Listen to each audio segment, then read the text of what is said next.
cast out for being childless, until a human warrior chose her as his queen. The storm had started before dawn and had not stopped. Dark clouds hung low over the alien city of Virilos.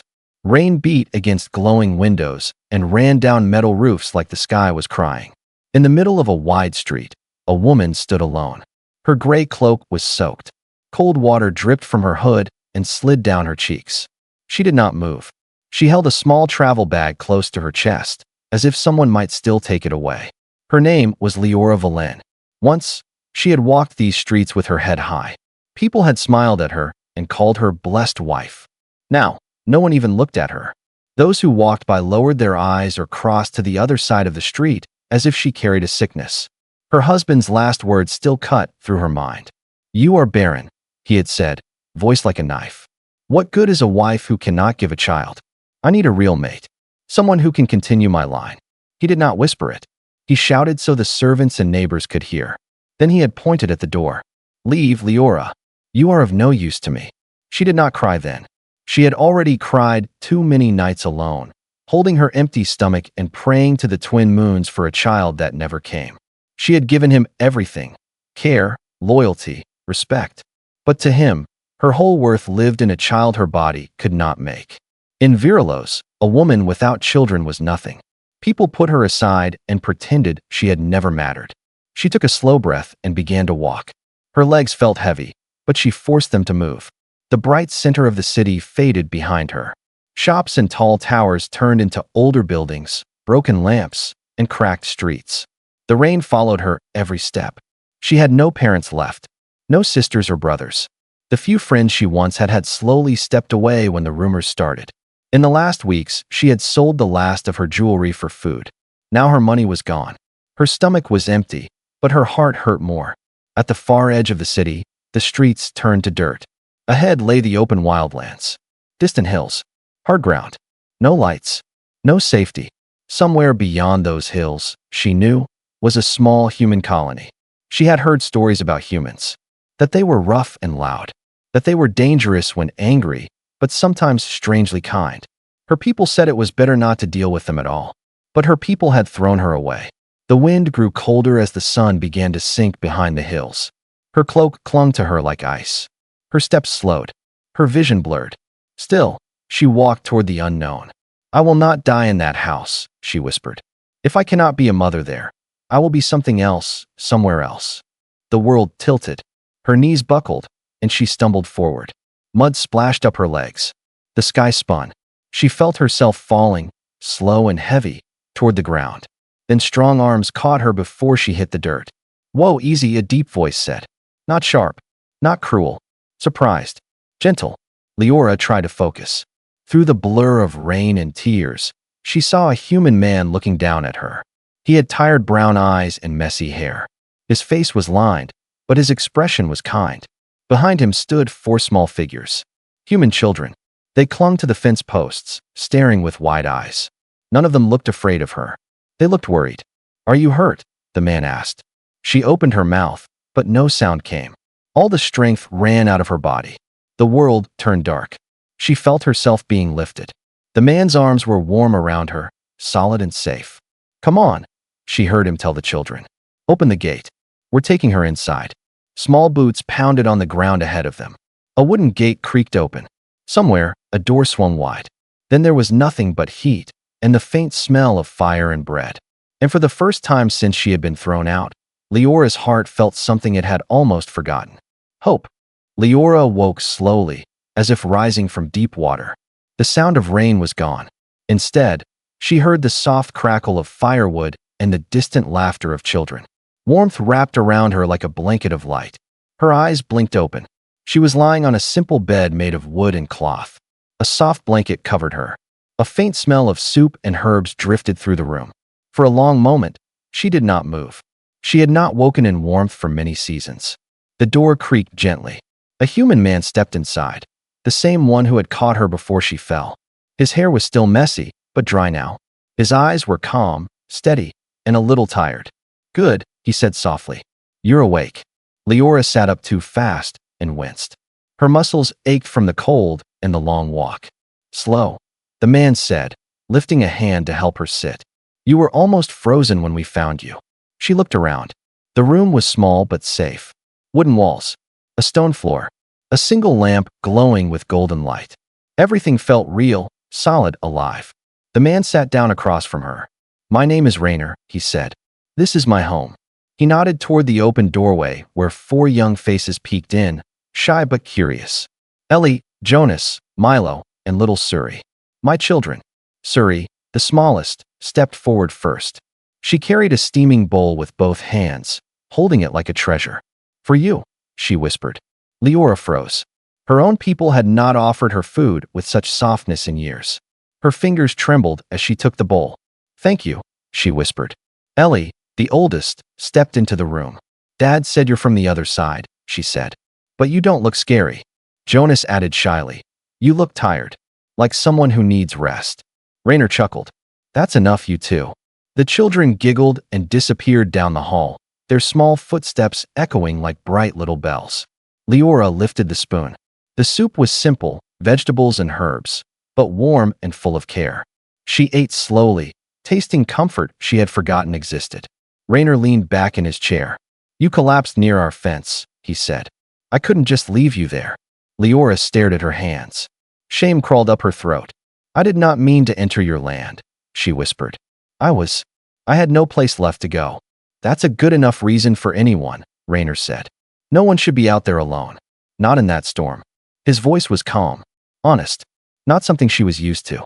After she finished eating, Rainer stood. "You should rest more," he said. "But if you want, you can sit by the fire. The kids won't bother you too much." Leora nodded. When she entered the main room, the children were drawing on scrap paper. They made room for her near the fire without being asked. Milo handed her a small piece of charcoal. "You can draw too," he said. She hesitated, then slowly began to sketch a moon from her home world. The children gasped softly. "It's pretty," Suri said. "Is that where you lived?" Leora nodded. "Yes, once." Rainer watched from the kitchen doorway. He didn't interrupt. He didn't ask for explanations. He simply let her exist, quietly and safely. As the sun set, he placed a pillow and a thicker blanket beside the fire pit. "You can sleep here tonight," he said. "The house is old, but it's warm." She hesitated. "Why?" she whispered. "Why help me? I am not human. I am not your kind." Rainer rubbed the back of his neck. "Kindness has nothing to do with being the same kind," he said simply. "People help people. That's it." Leora stared at him. No one had ever said something like that to her. Not her clan. Not her husband. Not anyone. That night, as the children slept in a pile of blankets and Rainer dimmed the last lamp, Leora lay awake for a moment, watching the fire glow softly. She realized something unexpected. For the first time in her life, she did not feel like a burden. She felt like a person.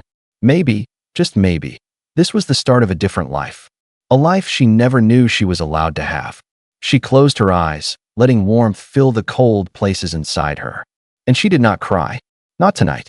The morning light drifted through the wooden window like a soft golden ribbon. Leora woke slowly, expecting the usual cold, empty feeling in her chest. But instead, she felt warm, safe, almost peaceful. Beside her blanket lay something carefully folded. A simple dress, not human style, yet somehow shaped gently to fit her. And on top of it, a small note written in uneven handwriting. "Please stay, Suri." Leora pressed the note to her chest.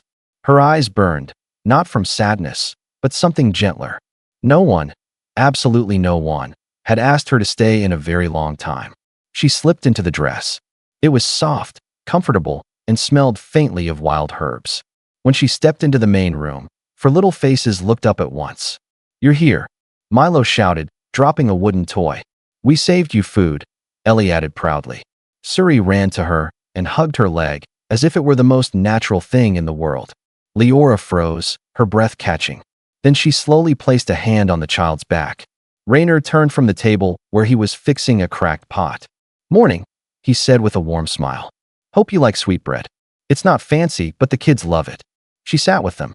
The bread was soft, warm, and tasted far better than anything she ate in her old life. Maybe it was because for the first time, she wasn't eating alone.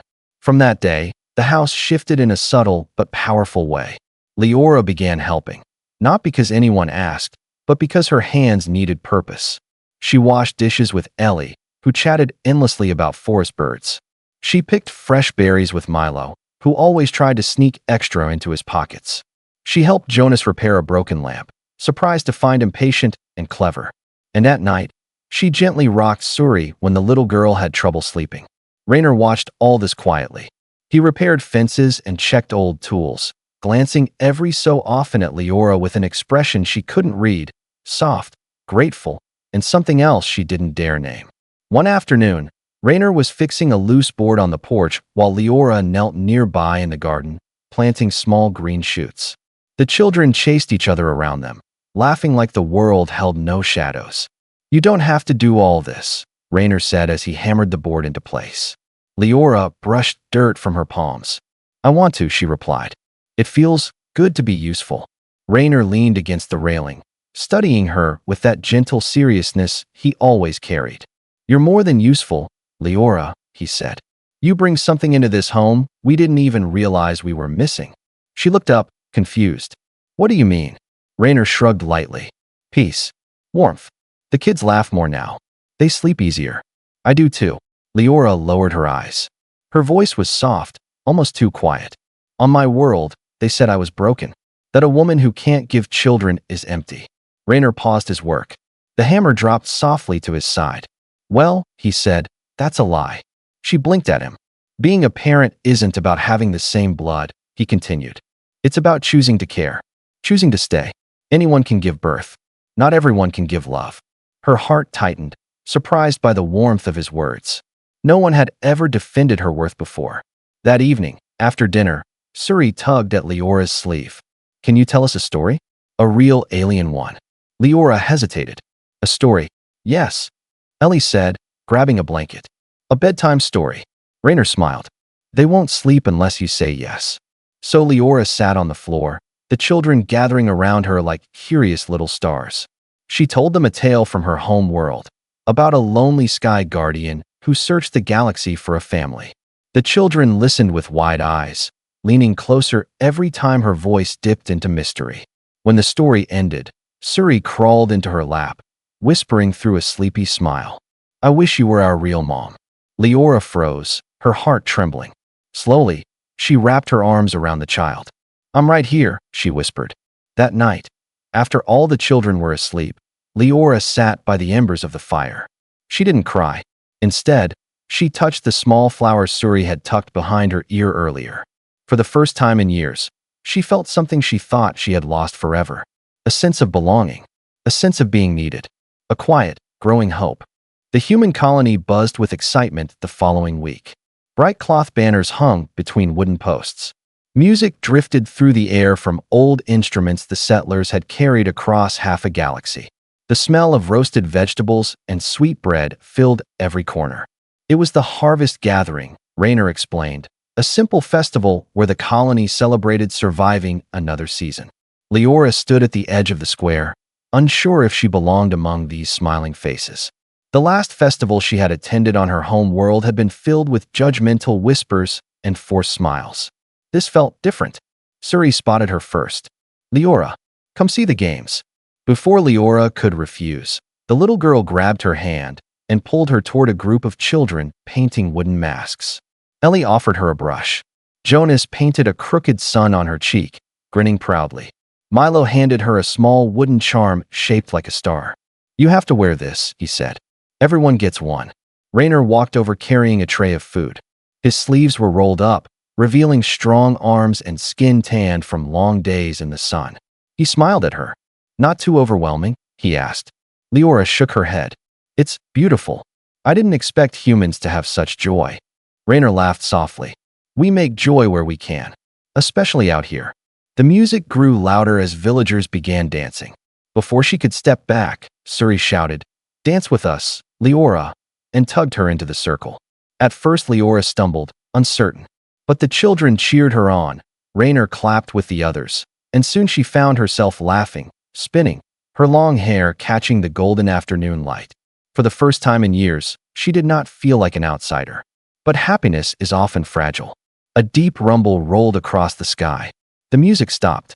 People looked up. Dark clouds gathered unnaturally fast, swirling with thick dust. Someone shouted, "Storm!" A big one. Within seconds, the wind roared. Tables flipped. Banners tore. Parents grabbed their children and ran for shelter. Rayner's eyes widened. "Where's Suri?" Ellie grabbed his arm. "She was just here." Panic sliced through Leora's heart like a blade. She scanned the chaos, the flying dust, the running people, the collapsing tents. Her breath caught. A small cry carried through the wind. "Weak. Afraid." Leora turned sharply. Near the old storage shed, behind a broken fence, she spotted Suri crouched on the ground, shielding her face from the sand. Without thinking, Leora sprinted. The storm hit her like a wall. Sand cut at her skin like needles. The ground shook beneath her feet. She pushed forward, each step a battle against the roaring wind. "Suri," she cried. The child sobbed. "Leora." Leora threw herself over Suri, wrapping her arms around the small, trembling body. Sand whipped her back with sharp, burning lashes, but she didn't loosen her hold. "I've got you," she whispered fiercely. "I won't let go." A shadow moved through the storm. Rayner, fighting his way toward them. His coat snapped in the wind. His eyes were wide with fear. "Leora." "Suri." He reached them, scooping Suri into his arms while Leora struggled to stand. She swayed, coughing from the dust. Rayner grabbed her wrist. "Come on. Stay with me." Together they pushed through the storm, stumbling toward the nearest house. Doors slammed shut around them as neighbors shouted for safety. Inside Rayner's home, the storm howled against the windows. Suri clung to Leora, burying her face in her shoulder. "You saved me," the girl whispered, voice shaking. Leora held her tightly. "I will always protect you." Rayner stood in the doorway, watching them, his daughter wrapped in the arms of the alien woman who had thrown herself into danger without hesitation. Something shifted in his face, relief, admiration, a soft emotion he had not let himself feel in years. The storm raged for hours, but inside the small house, a different kind of silence settled. When the winds finally calmed, neighbors whispered about what Leora had done, how she had shielded a human child with her own body, how she had braved the sandstorm without fear. Some spoke with respect, some with disbelief, but none could deny her courage. Rayner brought her a warm drink, his voice gentle. "You didn't have to risk your life," he said. Leora looked down at Suri, asleep against her chest. "She is more than just your child now," Leora whispered. "She is mine too." Rayner's breath caught. He sat beside her, close enough that their shoulders touched. From that moment forward, Leora was no longer a stranger in the colony. She was family. Peace settled over the colony in the days after the storm. The fences were repaired, roofs were patched, and laughter returned to the small houses. But something deeper had changed. People now greeted Leora with nods instead of suspicion. Children waved when she passed. Even the older settlers softened toward her after hearing how she had shielded Suri with her own body. Leora tried not to think about it too much. She simply continued helping where she could, washing clothes by the river, sorting herbs with Ellie, teaching Jonas how to mend cloth, and listening to Milo read his favorite adventure stories. Every task felt satisfying, grounding, real, so different from her previous life of tiptoeing and silence. But peace, she learned long ago, rarely lasted. One quiet morning, as sunlight filtered through the window, Rayner entered the house with a stiff expression. He held a datapad in his hand, gripping it too tightly. "Leora," he said softly, "a message came for you." She frowned. "For me?" Rayner nodded and held out the pad. His eyes were worried. Leora took it with uncertain hands. When the holographic text appeared, her breath stopped. It was written in the sharp, formal script of her people, a voice she knew too well. Her former husband, Catherine. "Leora Valen, word of your disgrace has reached me. Living among humans, pretending to be mother to creatures not of your species. You shame our clan. Return at once. By law, you remain bound to me." Leora's hands trembled. She felt the old pain returning, sharp and suffocating. Even across worlds, he wanted to control her. Rayner stepped closer. "You don't have to go back to him. He will come," Leora whispered. "He always gets what he wants. If he brings enforcers, your children might be hurt." Rayner's jaw clenched. "I won't let that happen." But Leora shook her head. Fear finally broke through the calm she had built. "I cannot be the reason danger comes to your home," she said. "I won't let my past destroy what you have here." That night, after the children fell asleep, Leora quietly began packing the small belongings she had gathered. A spare dress, the star-shaped charm Milo gave her, a ribbon Ellie braided for her hair, and the tiny flower crown Suri had made from garden petals. Each item felt like a piece of the life she was losing. Rainer found her sitting on the edge of the bed, her bag half filled, her shoulders shaking. "No," he said firmly, walking toward her. "You are not running away." Leora kept her eyes on the floor. "If I stay, they will come. They will hurt the people you love." Rainer crouched beside her. His voice was gentle but strong. "And what if we want to protect you just as much as you protect us?" Leora's lips parted, but no words came out. Footsteps padded softly behind them. The children, all four, stood in the doorway, eyes sleepy but determined. Suri rubbed her eyes. "Why are you packing, Leora?" Ellie stepped forward. "We heard the message." Her voice cracked. "You're not going anywhere." Jonas nodded fiercely. "You saved Suri. You helped us. You belong here." Milo grabbed her hand. "We'll fight him if we have to," he said with a brave little frown. "We have sticks." Rainer exhaled shakily, glancing at his children with a mixture of love and pride. He took Leora's trembling hands into his own. "We don't need you to be perfect," he said. "We don't need you to give us anything." Then he looked directly into her eyes, voice steady and sincere. "Leora, we just want you." Her breath hitched. Something warm, something she had not felt in years, filled her chest. These were simple humans, a widowed man, for small children, a modest home. Yet they were offering her more than her own people ever had. A place, a purpose, a family. Tears ran down her cheeks as she whispered, "I don't know if I deserve this." Suri rushed forward and wrapped her arms around Leora's waist. "You do," she said softly. "You're our Leora." Rainer's voice was quiet but firm behind her. "No one is taking you away," he said. "Not while this colony stands." Outside, the wind rustled through the fields. The house remained warm and bright, filled with the steady breath of sleeping children. Inside, Leora felt something stronger than fear rising within her. For the first time in her life, she wasn't alone. She wasn't unwanted. She wasn't broken. She was chosen, and she wasn't leaving. The next morning broke strangely quiet. Too quiet. The colony usually woke with children arguing, roosters crowing, tools clanking, someone burning breakfast. But today the air felt heavy, as if the world was holding its breath. Word had spread fast. The alien enforcers were coming. Sent by Catherine. Sent for her. Leora stood near the garden with Suri clinging to her skirt. Villagers whispered as they passed. Some looked worried. A few looked angry. Others simply avoided her eyes, unsure of what this would mean for them. Rainer, however, stood tall in the center of the colony. He wasn't a leader by title, but people listened to him. They trusted him. And today, he used that trust. "We protect our own," he said loudly. "Leora is part of this town." A few nodded, then more. Soon, a small crowd gathered around him. But several colonists hesitated.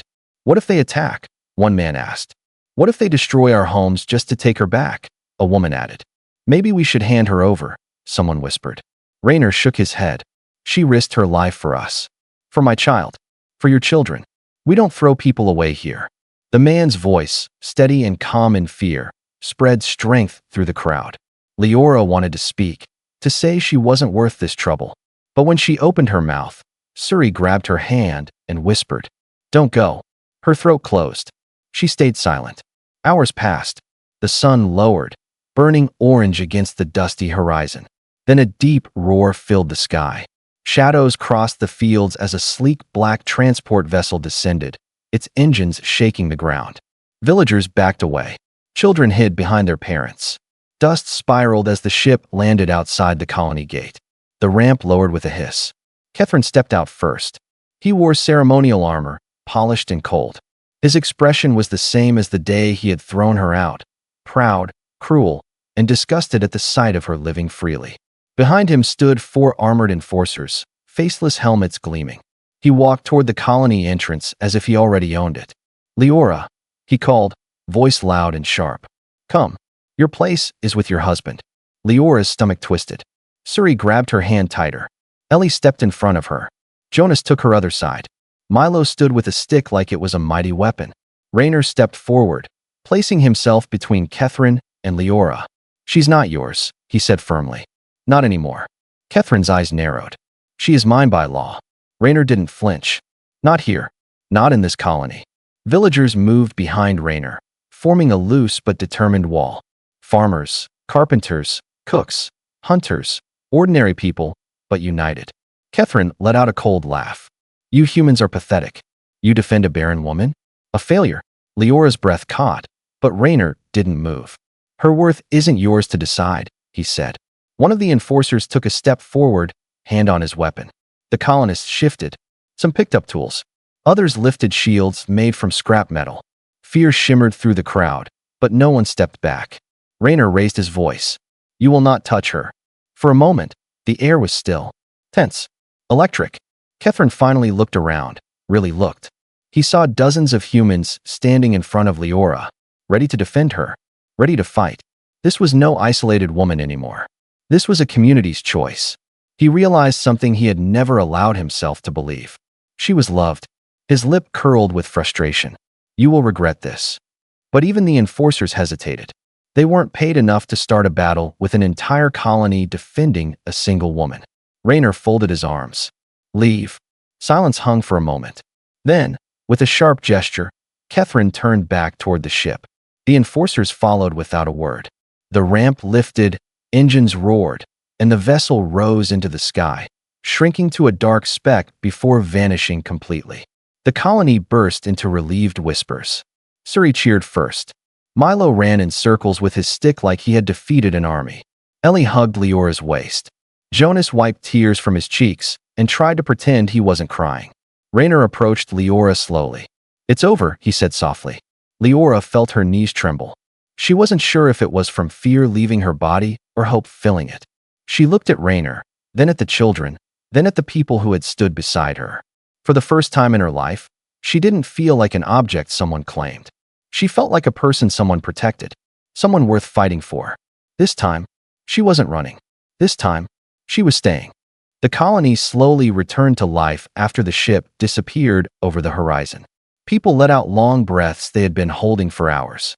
Some hugged their children. Others wiped sweat from their brows, still shaking from the tension. But every person who looked at Leora now looked with new eyes, eyes that had witnessed her being defended by an entire settlement. She wasn't a stranger anymore. She was one of them. Later that day, Leora sat quietly in the small garden behind Raynor's house. The sun was warm, the soil soft under her fingers. She planted a tiny sapling, one the children had brought her to symbolize new beginnings. Its leaves trembled in the gentle breeze. It was the first thing she had ever planted freely for herself. Raynor walked out carrying 2 clay cups of warm tea. He sat beside her without a word, letting the silence settle between them. You planted something new, he said softly. She nodded. It felt right. I wanted to grow, like my life here. Raynor watched her for a moment, his expression unreadable. Then he spoke with a gentleness that felt like a hand on her heart. Do you know why I raised the kids alone? Leora turned to him, surprised. Raynor rarely spoke about his past. He looked at the garden, at the house, then at the sky as if searching for the right words. My wife died 2 winters ago, he said slowly. She was strong, kind. She made this place feel like home. Leora's chest tightened. I'm sorry, she whispered.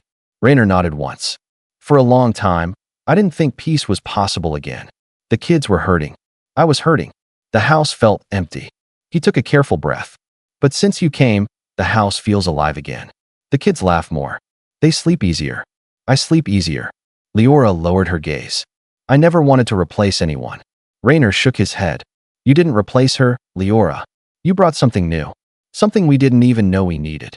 Warmth spread through Leora's chest, slow, gentle, but powerful enough to make her eyes sting. As the sun dipped low behind the hills, people from the colony began gathering near Raynor's home with baskets of food, lanterns, and music. It wasn't planned, but it felt natural, their way of celebrating her safety and thanking her for choosing them. Children danced around the fire. Elders shared stories. Leora stood among them, overwhelmed by how many people smiled at her now, not with pity, not with judgment, but with kindness. Then Ellie climbed onto a wooden crate and cleared her throat. Everyone, she called, waving her arms. I have something to say.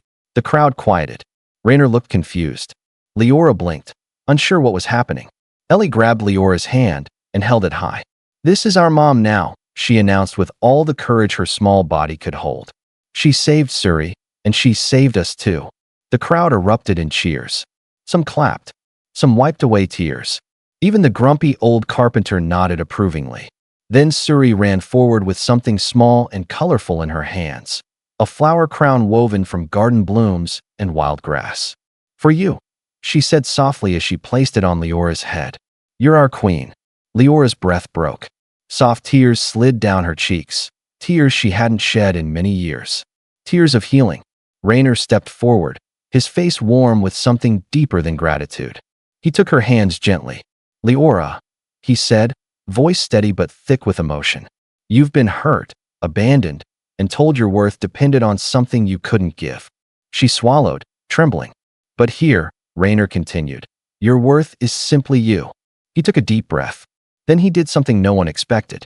He knelt. The crowd gasped. Even the children froze. Rainer pulled out a simple silver band, small, plain, but shining beautifully in the firelight. "I don't have wealth. I don't have grand promises," he said, "but I have a family that already loves you. I have 4 children who call you mom. And I have a heart that finally feels whole again because of you." Leora covered her mouth, tears spilling freely. Rainer held the ring up to her. "Leora Valen, will you stay? Not as a guest, not as someone running from pain, but as part of our family." The night held its breath. Slowly, Leora lowered her hands. Her voice shook, but her heart spoke clearly. "Yes," she whispered. "Yes, I will stay." Rainer slipped the ring onto her finger. The crowd cheered. The children threw their arms around her, and Rainer both. The fire crackled, the stars glowed, and for the first time in her life, Leora did not feel empty. She felt chosen. She felt loved. She felt home. And in that small colony on the edge of the wildlands, she finally discovered the truth her old world had denied her. Family isn't made by birth. It's made by love.